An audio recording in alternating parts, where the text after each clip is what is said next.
عبادتك ودعائك وتلاوة كتابك. السلام علیکم ورحمۃ اللہ وبرکاتہ. الحمد للہ رب العالمین وصلی اللہ وسلم علی نبینا محمد وعلی آلہ وصحبہ اجمعین ومن تبعہ باحسان الی یوم الدین. اما بعد. محترم بھائیوں اور بہنوں، آج 14ویں پارے کی تفسیر کا خلاصہ پیش کیا جا رہا ہے. قرآن کریم کی تفسیر کا خلاصہ اس لیے ضروری ہے کہ ہم سمجھیں کہ روزانہ نماز تراویح میں، قیام اللیل میں یا گھر میں ہم قرآن کریم جو پڑھ رہے ہیں اس کا مطلب کیا ہے، اس میں کیا احکام ہمیں دیے جا رہے ہیں تاکہ ہم قرآن مجید کے مطابق اپنی زندگی بسر کر سکیں. چونکہ ہمارے پاس وقت بڑا لیمیٹڈ ہوتا ہے، اس لیے ہم اہم جو عنوانات ہیں اس پارے کے صرف اس کا ہی جائزہ لے سکتے ہیں، اور باقی تفصیلات ہم گزارش کریں گے کہ قرآن مجید کا کوئی ترجمہ لے کر پڑھنے اور سمجھنے کی کوشش کیجیے. علاقے کے معتبر عالم دین سے رجوع کیجیے تاکہ قرآن مجید کی جو تعلیمات ہیں اس سے ہم آشنا ہو سکیں. 14ویں پارے کے شروع میں ایک بڑی اہم بات جو بتائی گئی کہ قیامت کے دن وہ لوگ جنہوں نے اللہ کا انکار کیا، نبیوں کا انکار کیا، حقیقت اور سچائی کا انکار کیا، وہ پچھتائیں گے، لیکن ان کے اس پچھتانے سے کچھ حاصل نہیں ہوگا. ربما یود الذین کفروا لو کانوا مسلمین. اس دن حسرت کریں گے کاش ہم مسلمان ہو گئے ہوتے، کاش ہم اطاعت گزار اور فرما بردار ہو گئے ہوتے. کامیابی کے لیے وہاں نہیں یہاں عمل کرنے کی ضرورت ہے، کیونکہ وہ دنیا دار الجزا ہے، وہاں صرف بدلہ ہے، اور یہ دنیا دار العمل ہے جہاں عمل کرنا ہے، کوشش اور محنت کی ضرورت ہے. اس لیے اس دنیا میں عمل کرنے کی ضرورت ہے. بلا شک و شبہ اللہ غفور و رحیم ہے، مگر ہم اس قابل بنیں کہ اللہ تعالی ہمارے گناہوں کو معاف کرے. اگر ہم عمل کیے بغیر چاہیں کہ ویسے ہی جنت مل جائے، ایسے نہیں ہوگا. کوشش کیجئے جتنی زندگی ملی ہے اس میں ایسا انویسٹمنٹ کیجئے، ایسی سرمایہ کاری کیجئے جو مرنے کے بعد کام آ سکے. سورہ حجر آیت 9 میں قرآن کریم کی عظمت کا تذکرہ کیا گیا اور فرمایا گیا کہ قرآن کریم کی حفاظت یہ بھی ہم ہی کریں گے. اللہ رب العالمین نے وعدہ فرمایا، انا نحن نزلنا الذکر وانا لہ لحافظون. ہم نے اس دین کو نازل کیا اور ہم اس کی حفاظت بھی کریں گے. اللہ کی مصلحت تھی، اس سے پہلے بہت سی کتابیں آسمان سے نازل ہوئیں، تورات، زبور، انجیل وغیرہ، مگر وہ اپنی اصلی حالت میں باقی نہ رہ سکیں. قرآن کریم چونکہ آخری کتاب ہے، رسول اکرم محمد مصطفیٰ صلی اللہ علیہ وسلم آخری نبی ہیں، آپ کے بعد کوئی نبی نہیں آئے گا، قرآن مجید کے بعد پھر کوئی کتاب نہیں آئے گی. اس لیے اللہ تعالیٰ نے اس کو محفوظ فرما دیا تاکہ قیامت تک آنے والوں کے لیے یہ کتاب ہدایت ایز اٹ از حالت میں باقی رہ سکے. رسول اکرم صلی اللہ علیہ وسلم نے اس کی حفاظت کے عملی طور پر کیا انتظامات فرمائے، بعد میں کیا انتظامات ہوئے، اس کو سمجھیے کہ اللہ تعالیٰ نے قرآن کی حفاظت کا ذمہ جو لیا وہ کیسے پورا ہو رہا ہے. مثلا قرآن کریم کے حفاظ کو دیکھیے. اس مبارک مہینے میں آپ گلی گلی، قریہ قریہ، بستی بستی کی مسجد دیکھ سکتے ہیں کہ وہاں پر رات کی نماز میں حافظ صاحب امامت کے لیے آگے بڑھ رہے ہیں، قرآن دیکھ کر نہیں زبانی پڑھ رہے ہیں. دنیا بھر میں پھیلے ہوئے لاکھوں کی تعداد میں حفاظ یہ بتا رہے ہیں کہ اگر قرآن کریم کے نسخے صرف بات سمجھنے کے لیے پرنٹڈ نسخے نہ بھی ہوں تو وہ سینے جس میں قرآن محفوظ ہے اس کو کیا کیجئے گا. لاکھوں کی تعداد میں لوگ حافظ قرآن ہیں، مردوں میں، عورتوں میں، جوانوں میں، بوڑھوں میں. کوئی پورا حافظ ہے، کوئی اس کا جزوی طور پر حافظ ہے، کیونکہ جو مسلمان نماز پڑھے گا کچھ نہ کچھ صورتوں کا تو وہ حافظ ہوگا، اس کے بغیر تو وہ نماز درست طریقے سے پڑھ بھی نہیں سکتا. یہ ایک معجزاتی چیز ہے کہ قرآن کریم وہ لوگ بھی زبانی یاد کیے ہوئے ہیں جن کی زبان عربی نہیں ہے، عربی نہ جاننے کے باوجود وہ پورے قرآن کو اطمینان کے ساتھ پڑھ سکتے ہیں. قرآن مجید کی حفاظت کا یہ ایک ذریعہ ہے. اور اسی طرح سے قرآن فہمی، قرآن کی تفسیر، قرآن مجید دنیا کی ایک واحد منفرد کتاب ہے کہ اس کے بارے میں جتنا غور کیا گیا، جتنا لکھا گیا، جتنا ریسرچ اس پر کی گئی، دنیا کی کوئی کتاب اس کے مقابلے میں پیش نہیں کی جا سکتی. یہ قرآن کریم کی حفاظت کا ایک اور انداز. قرآن کریم پر عمل کرنا ہمارے لیے ضروری ہے. عمل کریں گے تو اس کی خود بخود حفاظت ہوگی. بلکہ قرآن تو قرآن، اللہ نے قرآن کی زبان کو بھی محفوظ فرما دیا. 1400 سال پہلے قرآن کریم جس عربی میں نازل ہوا، آج بھی اگر کوئی شخص فصیح زبان میں عربی میں کوئی بات کرنا چاہے یا لکھنا چاہے تو اسے قرآن ہی کے اسلوب کو اپنانا پڑے گا، اس لیے کہ قرآن کا اسلوب اتنا اونچا ہے کہ اس سے آگے کوئی اور اسلوب نہیں جا سکتا. حالانکہ ماہرین لسانیات سبھی یہ جانتے ہیں کہ کوئی بھی زبان 150 سال 200 سال کے بعد اس حالت میں باقی نہیں رہتی، بلکہ اس میں تبدیلیاں شروع ہو جاتی ہے. اور چلتے چلتے اتنی تبدیلی ہوتی ہے کہ 1000 سال پہلے کی زبان آج اگر کوئی پڑھے تو وہ عجیب سی لگے گی اس کو. حالانکہ قرآن کریم 1400 سال پہلے نازل ہوا، مگر آج بھی پڑھیے آپ کو وہی شیرینی، وہی لذت اور وہی چاشنی اس زبان کے اندر ملے گی. یعنی اللہ تعالیٰ نے صرف قرآن کو نہیں بلکہ قرآن کی زبان کو بھی محفوظ فرما دیا. آج دنیا کے تقریباً 25 ممالک کی یہ سرکاری زبان اور دنیا میں پھیلے ہوئے 1 بلین سے زیادہ لوگوں کی یہ مذہبی زبان بھی بن گئی. اللہ تعالیٰ نے زبان کی بھی حفاظت فرمائی. تو اس طرح سے قرآن کریم کو اللہ تعالیٰ نے محفوظ فرما دیا. اور پھر اس کے بعد ایک اور زمانے جاہلیت کا جو طریقہ تھا، نجوم پرستی اور نہ جانے ستارہ پرستی، کس کس پرستش میں وہ مبتلا تھے کہ ستاروں کے ذریعے سے قسمت معلوم کیا کرتے. تو اسی کا ایک ذکر اس میں بھی کیا گیا، جیسے صحیح بخاری وغیرہ کے اندر، کہ لوگ غیب کی خبریں معلوم کرنے کے لیے نجومیوں کے پاس جاتے، کاہنوں کے پاس جاتے، سود سیر، فرچون ٹیلر وغیرہ ان سے معلوم کیا کرتے تھے کل کیا ہوگا، کیسے ہوگا. ایک بات ان کو ملتی تو 100 باتیں اس میں مکس کر کے پیش کرتے، اور جس کے سامنے پیش کرتے وہ نہ جانے کتنی باتیں اپنی طرف سے مکس کر کے جو معلوم کرنے کے لیے آتے ہیں ان کے سامنے پیش کرتا. ان سب دروازے کو بند کر دیا گیا. مگر اس کے ساتھ ایک اور ذہن میں بات رکھیے، اور وہ یہ ہے کہ کوئی آدمی کسی کاہن کے پاس، نجومی کے پاس غیب کی خبریں معلوم کرنے کے لیے جائے، جیسے ہم جاتے ہیں نا، بہت سارے لوگ قسمت کا حال معلوم کرنے کے لیے جاتے ہیں، اپنی قسمت اس آدمی سے معلوم کرنا چاہتے ہیں، اپنا فیوچر اس سے دریافت کرنا چاہتے ہیں. حدیث میں کہا گیا جو اس طرح کے لوگوں کے پاس جائے اور اس کی کہی ہوئی باتوں کی تصدیق کرے، اللہ تعالیٰ اس کی 40 دن کی نماز بھی قبول نہیں فرمائیں گے. اور اسی طرح سے فرمایا گیا اگر کوئی اس طرح کے لوگوں کے پاس جائے اور اس کی تصدیق کرے، گویا اس نے رسول اکرم صلی اللہ علیہ وسلم کی شریعت کی تکذیب کر دی، شریعت کو جھٹلا دیا. یہ دروازہ بند کر دیا گیا. آپ کس سے معلوم کرتے ہیں قسمت؟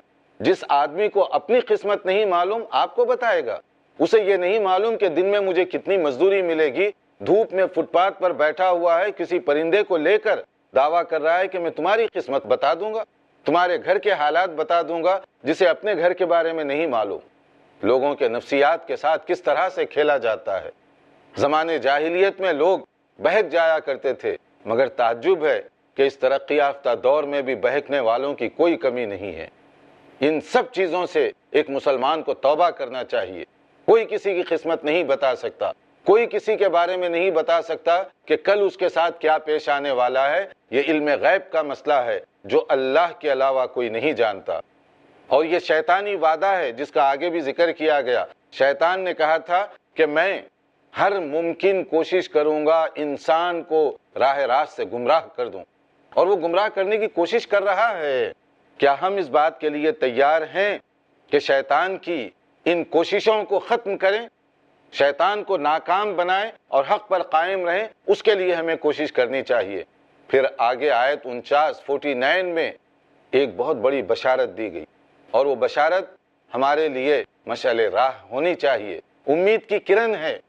نبی عبادی انی انا الغفور الرحیم، کہ میرے بندوں کو خوشخبری سنائیے کہ میں غفور ہوں، میں رحیم ہوں. اللہ تعالیٰ فرماتے ہیں گناہوں کو معاف کرنے والا، رحم کرنے والا، ہمدردی، مشفق و مہربان ہوں میں. اگر کوئی گناہ گار اللہ کی طرف لوٹے، چاہے اس کے گناہ کتنے ہی زیادہ کیوں نہ ہوں، اللہ تعالیٰ معاف کرنے والا ہے.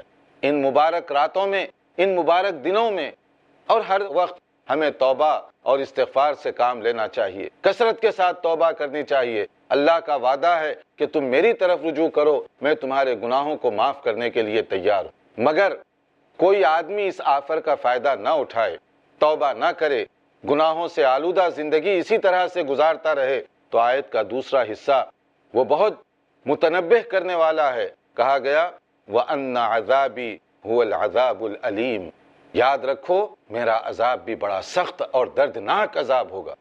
یعنی جہاں اللہ تعالیٰ غفور الرحیم ہے وہاں عذاب علیم بھی دینے والے ہیں.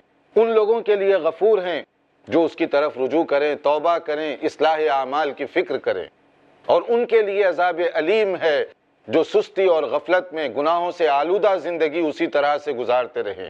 ان کے لیے عذاب علیم ہے. دونوں چیزوں کو سامنے رکھیے، ورنہ ایک ہی بات ذہن میں رہے تو دوسری بات ذہن سے اوجھل ہو جائے گی.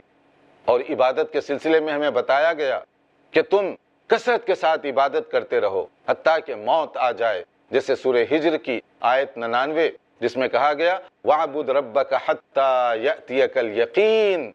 یعنی یہ نہ ہو کہ رمضان گیا عبادت گئی، رمضان گیا توبہ استغفار سے ہمارا تعلق ٹوٹا، رمضان گیا دعا ذکر و اذکار عرض و مناجات سے ہمارا رشتہ ختم ہوا. نہیں، ہم مسلمان ہیں رمضان میں بھی اور شوال میں بھی مسلمان، شعبان میں بھی مسلمان ہیں. یہ نہ ہو کہ رمضان کے جانے کے ساتھ ہی قرآن مجید سے ہمارا رشتہ ختم، دینداری ہماری گئی، عبادت گزاری ہماری گئی. کہا گیا وَعْبُدْ رَبَّكَ حَتَّى يَأْتِيَكَ الْيَقِينُ. مرنے تک دین پر ہمیں قائم رہنا چاہیے اور اسی کے لیے ہمیں کوشش کرتے رہنا چاہیے، ورنہ عجیب و غریب ہماری مثال ہوگی کہ ہم اللہ کو بھی خاص دنوں میں اور لیمیٹڈ ٹائم کے لیے پہچانتے ہیں اور اس کے بعد گویا کہ اللہ تعالیٰ سے ہم اپنے تعلق کو توڑنے کی کوشش کر رہے ہیں. پھر سورہ نحل کے شروع میں اللہ تعالیٰ نے قدرت کی کچھ نشانیوں کا ذکر کیا کہ تم دیکھو آگے پیچھے پھیلی ہوئی مختلف کائنات کی نشانیاں، اس سے اللہ تعالیٰ کو پہچاننے کی تم کوشش کرو. اللہ نے یہ وسیع و عریض کائنات کو کس طریقے سے منظم بنایا اور کیسے ہر چیز اللہ کے بتائے ہوئے طریقے کے مطابق کام کر رہی ہے. قدرت کی یہ نشانیاں قدرت کی معرفت کا ذریعہ بن جانا چاہیے. ناظرین دیکھتے رہیے پروگرام، ایک مختصر وقفے کے بعد انشاءاللہ حاضر ہوں گے. ودعائك وتلاوة كتابه. کم علمی دھکیلتی ہے گمراہی کے دلدل میں. جو لوگ سود کھا رہے ہیں، کھلا رہے ہیں اور اس کے کاروبار میں کسی بھی طرح سے شریک ہے، اللہ اور اس کے رسول سے جنگ کر رہے ہیں. شک و شبہات کے جنگل میں سارے لوگ ایک تھے، پھر کیا ہوا؟ شیطانوں نے اتنی بنیادیں پیش کی کہ ہر ایک آدمی الگ ہوتا چلا گیا. کیونکہ جہالت ایک بیماری ہے. ذات باری تعالیٰ کا انکار کرنے والا اس بنیاد پر کہ ہمیں دکھائی کیوں نہیں دیتا، وہ احمق کہلائے گا، عقل مند نہیں ہے وہ. مگر اسلام میں بیداری ہے. شیطان کبھی بھی کوئی بھی راستہ دکھاتا ہے، ہمیں پہچاننے کے لیے ایک راستہ موجود ہے کتاب و سنت میں. پوچھو تو صحیح شیخ رضا اللہ عبد الکریم مدنی سے زندگی کی تاریکیوں سے نکل کے اجالے کی طرف لانے والی واحد روشنی، ہر جمعہ رات 8 بجے صرف i+ ٹی وی پر. بہتر زندگی کے لیے. قیامت سے پہلے جانیے شیخ مصطفیٰ اجمل مدنی سے قبل قیامت پیش آنے والے وہ سارے واقعات جن کے بارے میں حدیث نے دیے اشارات. ہر منگل رات 8 بجے صرف i+ ٹی وی پر. بہتر زندگی کے لیے. اپنے DTH اور کیبل آپریٹر سے آج ہی سمپرک کریں. Free to air. ودعائك وتلاوة كتابه. ناظرین وقفے سے پہلے ہم بتا رہے تھے کہ دنیا میں پھیلی ہوئی مختلف نشانیوں کو دیکھ کر اللہ کو پہچاننے کی کوشش کیجیے. چاہے آپ سمندر میں پائی جانے والی چیزوں کو دیکھیں یا پہاڑی راستے سے گزرتے ہوئے دیکھیں یا آپ خشکی کے راستے سے دیکھیں، یہ چیزیں معرفت الہی کا ذریعہ بننا چاہیے. پھر اس میں ایک اور جو اہم بات بتائی گئی کہ اللہ تعالیٰ نے جو تم پر نعمتیں کی ہیں، کیا تم اللہ کا شکریہ بھی ادا نہیں کر سکتے؟ وَإِن تَعُدُّوا نِعْمَتَ اللَّهِ لَا تُحْصُوهَا. اللہ کی نعمت کو گننا چاہو، کاؤنٹ کرنا چاہو تو کاؤنٹ لیس ہیں. باہر کی نشانیاں، باہر کی نعمتیں یہ تو بعد میں آپ شمار کریں گے. اپنے جسم کو دیکھیے، اللہ نے انسان کے جسم میں کتنی کتنی نعمتیں رکھی ہوئی ہیں. اعضائے انسانی کو آپ دیکھیے، آپ کی باڈی میں جو آرگنز ہیں اور جس طریقے سے وہ کام کر رہے ہیں، کیا آپ نے اس کی کوئی پیمنٹ کی ہے؟ کیا آپ اس کا کوئی بل دیتے ہیں؟ لیکن یہ اللہ کا کتنا کرم ہے کہ اس نے ہمارے جسم میں کتنی نشانیاں رکھی ہیں، کتنی نعمتیں رکھی ہیں. ان تمام نعمتوں سے ہم سب فائدہ تو اٹھاتے ہیں، مگر منی میں حقیقی کو پہچاننے کی کوشش نہیں کرتے.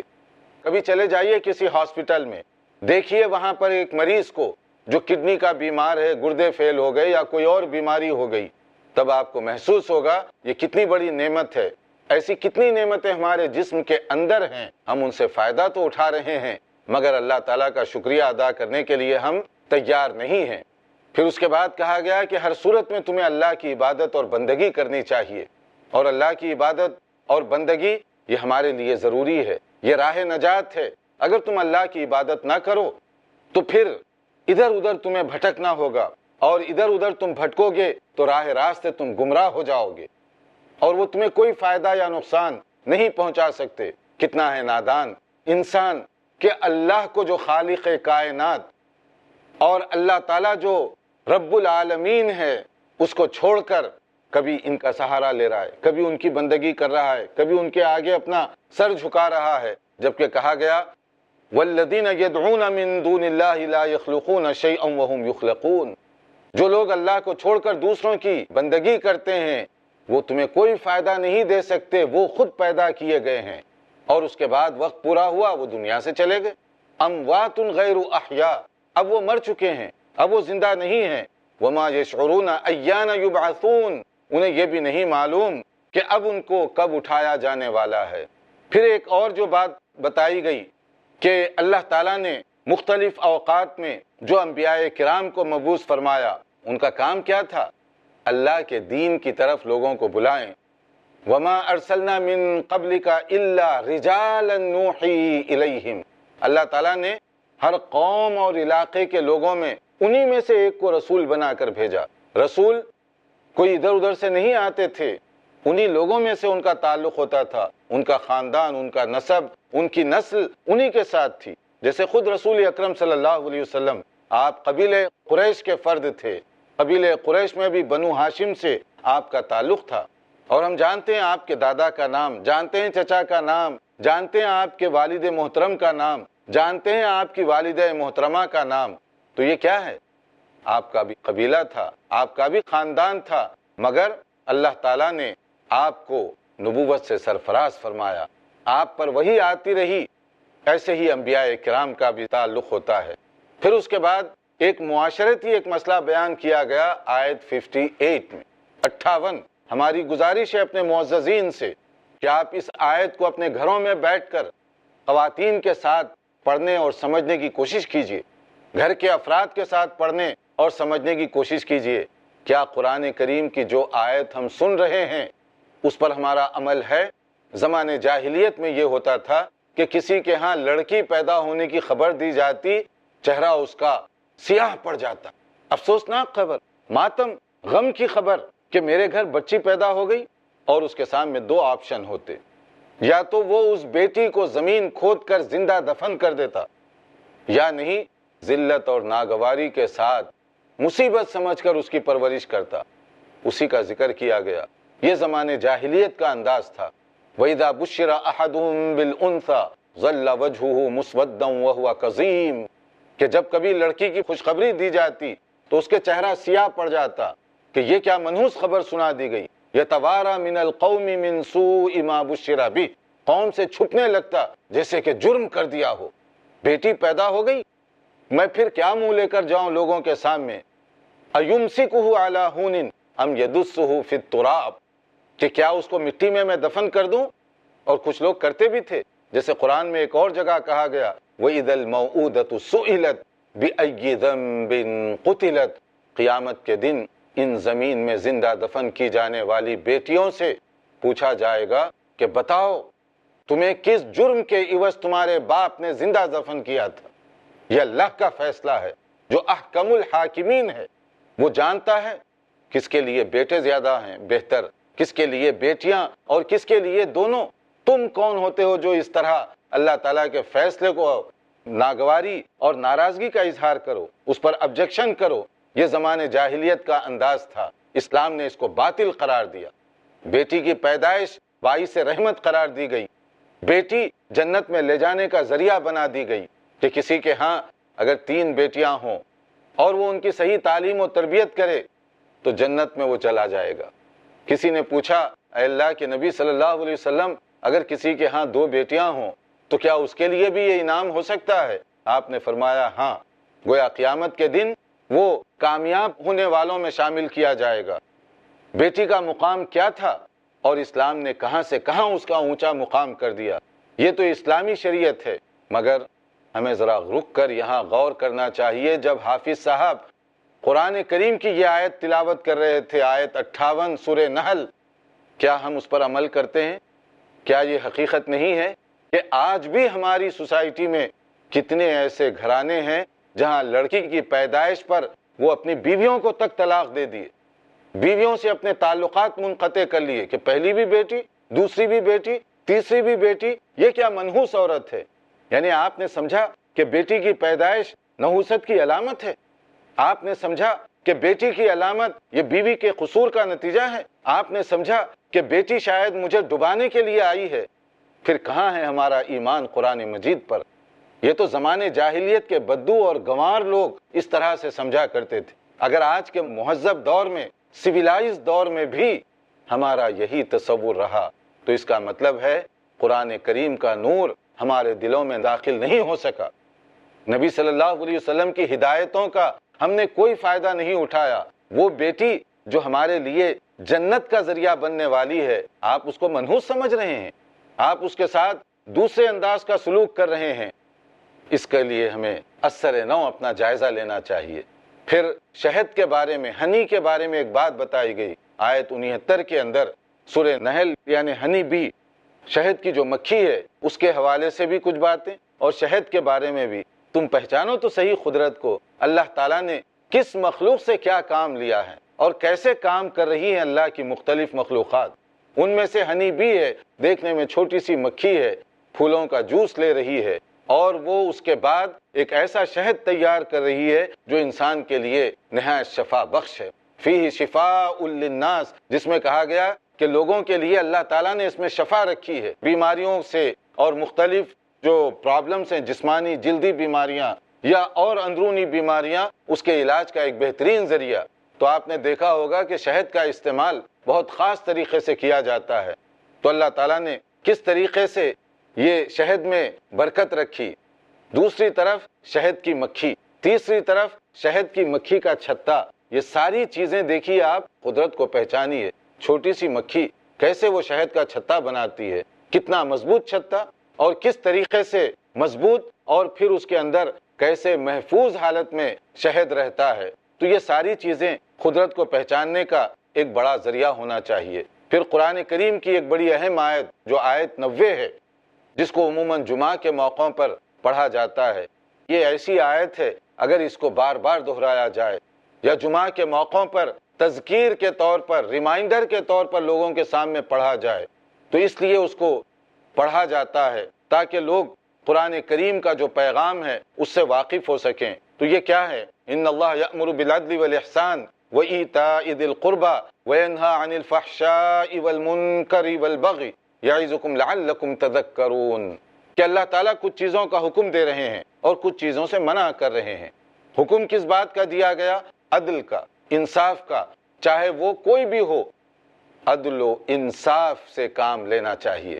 آپ اسے جانتے ہوں یا نہ جانتے ہوں، آپ طاقتور ہوں یا کمزور ہوں، عدل و انصاف ہر ایک کے ساتھ اور ہر جگہ مطلوب ہے۔ اور احسان، احسان عمدہ عبادت کو کہتے ہیں، بہترین انداز سے عبادت کیجیے۔ حدیث جبرائیل میں حضرت جبرائیل نے ایک سوال کیا رسول اکرم صلی اللہ علیہ وسلم سے، مل احسان، عمدہ اور بہترین عبادت کیسے ہوتی ہے؟ تو رسول اللہ صلی اللہ علیہ وسلم نے جواب دیا، ان تعبد اللہ کأنک تراہ فإن لم تکن تراہ فإنہ یراک۔ اچھی عبادت یہ ہے کہ تم ایسے عبادت کرو گویا کہ تم اللہ کو دیکھ رہے ہو، اگرچہ کہ تم نہیں دیکھتے مگر اللہ تو تمہیں دیکھ رہا ہے۔ اس تصور سے عبادت کرو کہ اللہ مجھے دیکھ رہا ہے، میں اس سے کچھ عرض و مناجات کر رہا ہوں، میں اس سے کچھ فریاد کر رہا ہوں۔ اس تصور کے ساتھ آدمی عبادت کرے گا تو اس میں ایک کیفیت بھی طاری ہوگی۔ تو یہ ہے احسان عبادت کے مسئلے میں۔ اور اسی طرح سے احسان اور عدل میں تھوڑا سا معاملات میں فرق بھی کیا گیا۔ عدل یہ ہے کہ کسی مزدور کو آپ سمجھ لیجئے 1 گھنٹہ کام کریں، ایک مزدوری طے کر دیجئے کہ میں 1 گھنٹے کے آپ کو 100 روپیہ دوں گا، اور 100 روپیہ آپ دے رہے ہیں تو یہ عدل ہوا برابر۔ لیکن اگر آپ 100 کے بجائے 110 روپے دیتے ہیں، یہ احسان ہوگا، یہ اس سے اونچی ایک شکل ہے۔ اور ایک چیز اس میں یہ بھی کہی گئی کہ جو اپنے رشتہ دار ہیں ان کے ساتھ بھی تم بہتر سلوک کرو، اچھا معاملہ کرو۔ جن چیزوں سے منع کیا گیا یعنی فحش چیزیں، منکرات اور غلط چیزیں جو کہ اللہ تعالیٰ نے ناپسند فرمائی، منع کیا ہے، ان سب سے ہمیں باز رہنا چاہیے۔ تو کچھ کام کرنے کے ہیں اور کچھ چیزیں جن سے منع کیا گیا، ایک مسلمان کے لیے ضروری ہے کہ وہ انہی چیزوں پر عمل کرے جس طرح سے قرآن کریم نے اسے حکم دیا ہے۔ اللہ سمجھنے اور عمل کرنے کی توفیق عطا فرمائے۔ والسلام علیکم ورحمۃ اللہ وبرکاتہ۔ وقال الرسول يا رب